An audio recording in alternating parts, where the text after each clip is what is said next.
How's it going, Eagles? Welcome back to another episode of the Avion. I'm Kyle Navarro. And I'm Chloe Christovich. I hope you're doing well and are ready for another shark fact. You know I'm ready for a shark fact. Did you know that the Greenland shark has the longest lifespan of all vertebrate species? You know, I actually did know this one. Well, you got me this time. But that's enough ocean facts for today. Let's move it on over to weather. After this cooler week we just had, let's hear from our resident weather wizard, Danielle, to see what she has for us this next week. Danielle?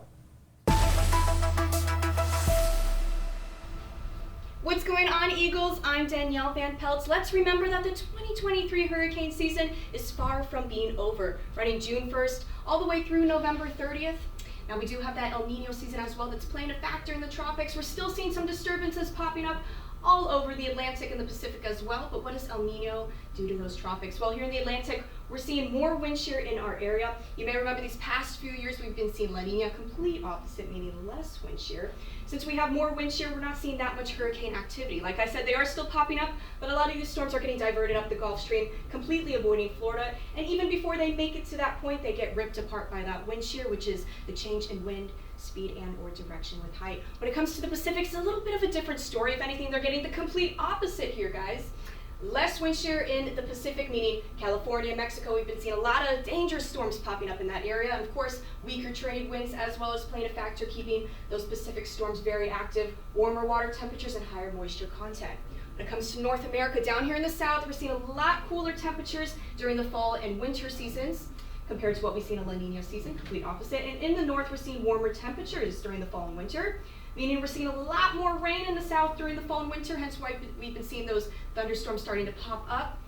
And it's a lot drier up there in the north as well. If you were hanging around Florida during the summer, or just in the south in general, you may have been wondering, where has all the rain gone? Doesn't it usually rain during that time of the season? Well, a lot of places, and still to this day, even in Texas, moderate periods of droughts during that summer.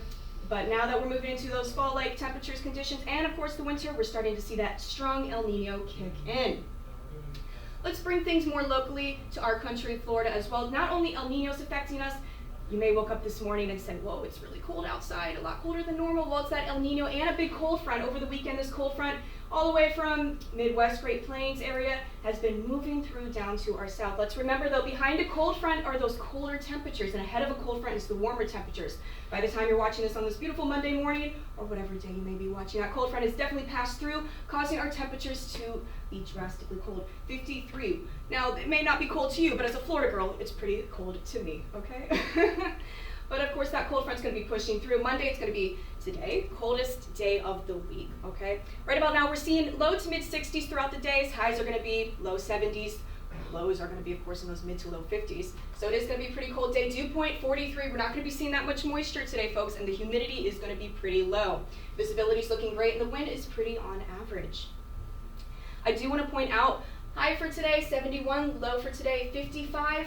It's lower than what we normally see for around this time of the season, which is pretty interesting to me. Now, like I said earlier, Monday, it is going to be the coldest day of the week, right? Tuesday, Wednesday, but it's the same story there. No rain is expected. Thursday, we do jump up just a tad as that cold front does make its way out of the state. Friday, Saturday, Sunday, temperatures rise, decrease a little bit, but they're pretty on par, low 80s, okay? The lows, right, Monday, Tuesday, Wednesdays, our lows are in the 50s. When that jump happens on Thursday, our lows are back to the 70s. So honestly, you guys, instead of packing those rain jackets and umbrellas this week, you're going to want to focus on bringing in those hoodies and sweatshirts. It's going to be rather cold. Thanks, Danielle. I sure am glad the fall weather is rolling in, just in time for fall break, actually.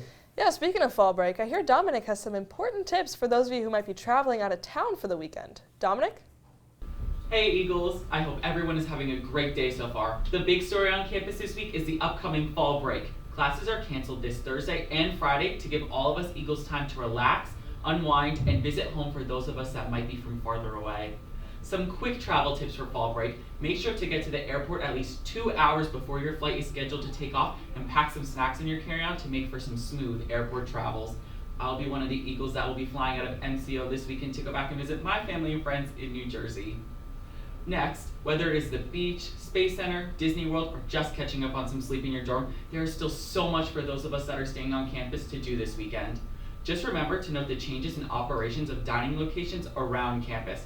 Qdoba, Chick-fil-A, and Starbucks will all have revised hours of operation from Thursday to Sunday due to the decreased number of students on campus for break. so make sure to check out Ernie to see for those hours. So Kyle and Chloe, what are your plans for fall break? Thanks for asking, Dominic. Now, I think I'll probably head home for a couple days, but I'm not really sure yet. What about you, Kyle? I'll be here on campus. I have a preliminary design project I'm going to be working on. You know, it might not be a bad idea to stay here and actually get ahead on some work. You bring up a good point. But before fall break actually happens, let's hear from our industry reporter, Salim, about what's happening here on campus in our Micaplex. Salim? Have you ever driven past Eagle Landing on your way to school and wondered, what is that fishbowl-shaped building? Well, the John Mica Engineering Aerospace Innovation Complex, more well known as just the Micaplex, is the heart of research here at Embry-Riddle.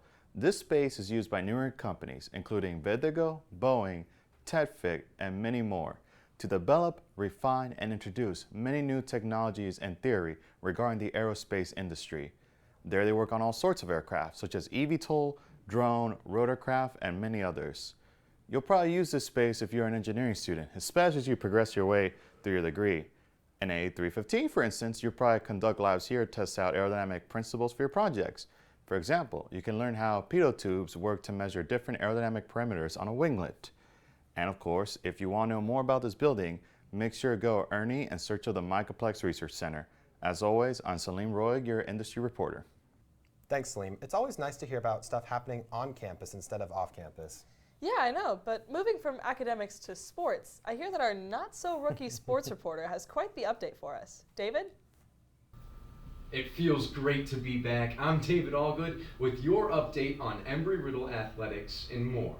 The Eagles men's golf team will look ahead to the Citrus Intercollegiate after completing the Shark Invitational and Jay Jennison Cup.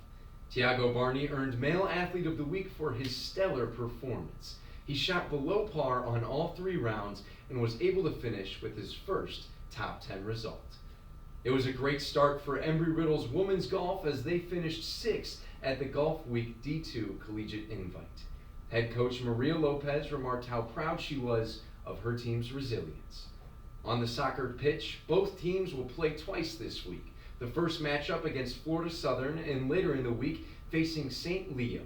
Best of luck to them as they near the Sunshine State Conference quarterfinals. Lastly, for local news, our Eagles women's volleyball team has an exciting crossover tournament in Orlando where they just might get to face off against Mickey Mouse and his clubhouse. Outside in the professional realm, the MLB postseason continues its drama just as the NHL begins its season. And the NFL swiftly carried on, earning some new fans' interest when Taylor Swift attended a couple Chiefs games. Until we should get back together again to talk about sports, I'm David Allgood, and have a wonderful rest of your day. You know, while I do enjoy hearing about Taylor Swift and Travis Kelce, I'm excited for the NHL season to finally start. Well, I don't quite watch the NHL, Chloe, but I do watch Embry-Riddle Eagles hockey, and there's a game next week I can't wait for. Depending on how my team does, I think I'll have to tune into the Eagles hockey as well. You better be there. I'm going to be disappointed if you're not. Well, we can't have that, so I'll see you next week, both at the hockey game and here at the Avion. With that, I'm Chloe Kristovich. And I'm Kyle Navarro. With us over halfway through the semester, we hope you have a good week and keep on working hard. See you next week for another episode of the Avion.